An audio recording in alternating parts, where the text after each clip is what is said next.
Joining us now on the line is Joe DiGenova, our legal analyst. Good morning to you, Joe. Good morning. I want to start out with this CIA story. There's this story that came out late last week about a guy named Robert Levinson, ex-FBI. He goes to Iran, and he's allegedly in conversations with the CIA about doing some work while he's over there. Initially, and he disappears. He's gone. He hasn't been seen since March of 2007. And initially, the CIA said, we had no relationship with this guy. He's not our guy. He wasn't there at our bidding, until it was found out that indeed, there was a certain element within the CIA that had indeed contracted with the guy. The CIA ends up paying his family $2.5 million as a result of their admission that indeed they were running it. But we come to find out that this was being run as sort of a rogue operation within the CIA. 10 people were disciplined, 3 people fired.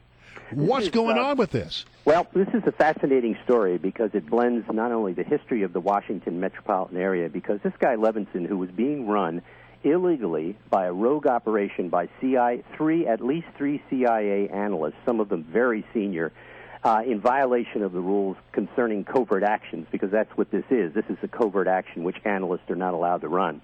What they did was they made contact with a guy. Levinson was put in contact after he signed a contract with the CIA analysts to provide intel for them and to make contact with people in Iran. Levinson made contact with somebody in Iran, and you know who the person he made contact with the help of a former NBC producer, was a guy named Dawad Salahuddin. Now, you know who Dawad Salahuddin is? No. His real name is David Belfield, and he is the guy who in 1980 assassinated Tabatabai in the suburbs of Bethesda. Brian, you may remember this story. I do remember that case. This was a former representative of the Shah of Iran who was murdered at his front door by a guy in a mailman's uniform. That guy was Belfield, this guy Salahuddin. It is so obvious that Salahuddin was a setup to get this guy Levinson and to capture him. But the bigger part of this story is that this is not the only rogue CIA operation in existence right now. This is just the tip of the iceberg. And if the intelligence committees were doing what they're supposed to be doing, they'd know about this stuff. But the agency has gotten into an amazing position of regularly and consistently either lying or withholding information from the intelligence committees. There are now operations going on at the agency which involve domestic spying. And do you think that the intelligence committees are aware of it? They are training people through contractors. Now, remember, the guy who's been captured, this guy Levinson, was a contractor. What the agency has done is they've hired contractors to do all sorts of covert activities in the United States. And they're claiming it's training for people. But what they're doing is they're doing actual interception of electronic communications, the substance of the communications, not what the NSA does. Not what the NSA does, which is, they get the telephone numbers and the electronic addresses between email people. The contractors, according to what we've been told, are actually intercepting communications, email communications at malls, airports, train stations, and large residential communities as quote-unquote training exercises to learn how to do this overseas. This story is the beginning, if the intelligence committees do their job, of a much bigger story about an agency that has really lost its way. But Joe, they're keeping an arm's length here on this, saying that it's training, saying that it's just contractors. They don't. But there's got to be some sort of paper trail here. I mean, do we have Fawn Hall shredding documents right now in the basement to be able to cover up? Actually, eventually, apparently, the committees got information way after the fact when it was useless in terms of oversight. They got information, and a number of people were disciplined, and 3 people were fired at the agency. Apparently there were email trails which could not be destroyed because inevitably they would have been discovered by federal prosecutors. Now, what's interesting about this is there is no criminal investigation of this.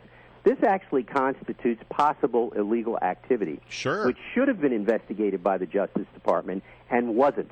Because what they did was these people, these analysts, spent agency resources. They spent money. You're not allowed to do that. Right. That is a crime. Well, this is why I bring up Fawn Hall. I mean, this sounds like the covert operations that were at the root of the Iran-Contra scandal. It is exactly the same thing.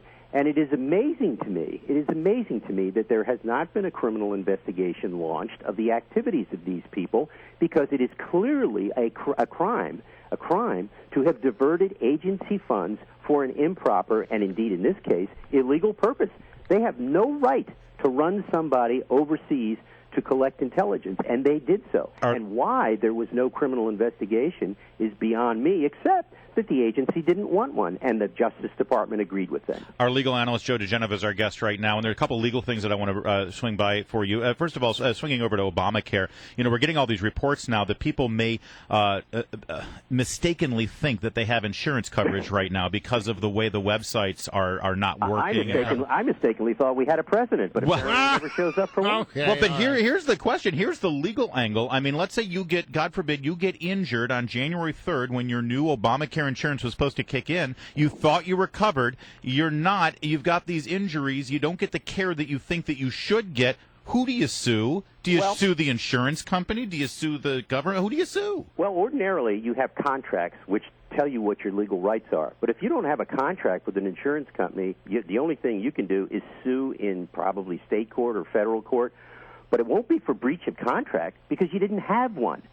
And so the answer will be you have to sue the government. But the issue is, can you sue the government? Yeah, that gets to be. And the answer is, under these circumstances, you probably can't. And Mr. President, you can keep your insurance if you like it, period, is, of course, immune from any lawsuit, as is his government. This is a disgrace of such proportions. By the way, the worst part of this hasn't come yet. I mean, the website is a nothing burger compared to what's going to happen when tens of millions of people lose their insurance over the next year from their group plans, not just small businesses, but large businesses as well, with high deductibles, high co-pays, and high premiums, which, as we talked about last week, that means that people are going to pay for insurance which they're never going to use, so they're not going to have any insurance at all. People are now self-insured. That's what it boils down to, and there will be nobody to sue. Joe DiGenova, I only got 30 seconds. I got to ask you about this case, though. Did you see the U.S. District Judge Clark Waddups? He struck down Utah's polygamy laws, and he cited the Supreme Court's decision on same-sex marriage as the rationale behind it. Is this going to go anywhere? I think he'll be overruled on appeal, but let's make clear what he struck down. He struck down a provision of the Utah law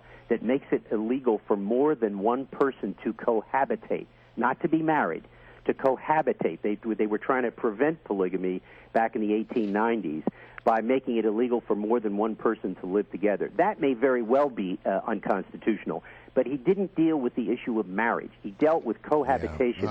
If this gets up to the circuit courts, they're going to either make a very key distinction that it only deals with cohabitation, and if they do stretch it to deal with marriage, his ruling will be reversed. Okay. Either way, it's going to get messy. Yeah. It's going to get very, very marriage messy. All right. Well, what marriage isn't, Joe? Yeah. Except yours, of course, Joe. All right, Joe. Thank you so much. Always a pleasure. Okay.